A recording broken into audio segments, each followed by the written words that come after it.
या देवी भूतेषु माँ चंद्रघंटा रूपे संस्थिता। नमस्तस्यै नमस्तस्यै नमस्तस्यै नमो नमः।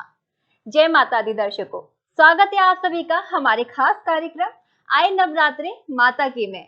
आप सभी मंत्र से समझ ही गए होंगे, आज नवरात्रे का तीसरा दिन है, यानी माँ चंद्रघंटा का दिन। आज हम आपको हमारे खास कार्यक्रम आए नवरात्रे माता के में तीसरे स्वरूप की महिमा के बारे में बताएंगे। नवरात्रे के तीसरे दिन माँ चंद्रघंटा की पूजा अर्चना की जाती है। कैसे हुई माँ चंद्रघंटा की उत्पत्ति, आइए जानते हैं। पौराणिक कथा के अनुसार दानवों के स्वामी महिषासुर ने इंद्रलोक और स्वर्गलोक में अपना आधिपत्य स्थापित करने के लिए देवताओं पर आक्रमण कर दिया था। कई दिनों तक देवताओं और दैत्यों के बीच युद्ध चला। युद्ध में खुद को पराजित होता देख सभी देवता त्रिमूर्ति यानी भगवान ब्रह्मा, विष्णु और महेश के पास पहुँचे। तीनों के क्रोध से माँ चंद्रघंटा की उत्पत्ति हुई, इसलिए माता के तीसरे रूप को नाम चंद्रघंटा दिया गया।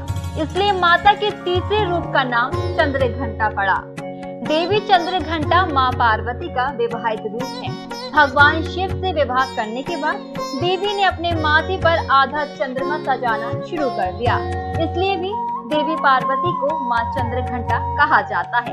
देवी चंद्रघंटा वह है जो न्याय और अनुशासन की स्थापना करती हैं। उनके शरीर का रंग चमकीला सुनहरा है और वह शेर पर सवार है, जो धर्म का प्रतीक है।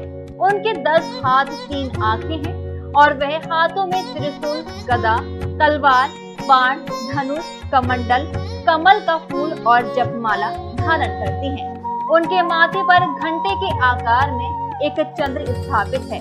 उनका 5वां बायां हाथ वरद मुद्रा के रूप में और 5वां दाहिना हाथ अभय मुद्रा के रूप में है। धर्म शास्त्रों के अनुसार नवरात्रि के तीसरे दिन जो भी भक्त माता रानी के तीसरे स्वरूप यानी माँ चंद्रघंटा की विधि विधान से पूजा आराधना करता है, उस पर माता की कृपा होती है। अब हम देखेंगे नवरात्रि के तीसरे दिन देश में माता की भक्ति की धूम। आइए जानते हैं माता रानी की प्रिय वस्तु के बारे में। माँ चंद्रघंटा का प्रिय रंग सुनहरा है। माना जाता है माँ चंद्रघंटा की पूजा करते समय सुनहरे या पीले रंग के वस्त्र धारण करना अत्यंत शुभ होता है। माँ चंद्रघंटा का प्रिय पुष्प सफेद कमल और पीला गुलाब माना जाता है। चंद्रघंटा का प्रिय पुष्प सफेद कमल और पीला गुलाब है। माना जाता है कि माँ चंद्रघंटा को सफेद कमल और पीले गुलाब की माला अर्पित करने से भक्तों की मनोकामनाएं पूर्ण होती हैं। माँ चंद्रघंटा को केसर की खीर और दूध से बनी मिठाई का भोग अर्पित करना चाहिए। इसके अलावा पंचामृत, चीनी या मिश्री का भोग भी लगा सकते हैं। ये तो हमने जाना माता के तीसरे स्वरूप माँ चंद्रघंटा के बारे में। कल हम आपको बताएंगे माता के चौथे स्वरूप माँ कुष्मांडा की महिमा के बारे में। तो हमारे साथ बने रहिए हमारे खास कार्यक्रम आए नवरात्रि माता के में। जय माता दी।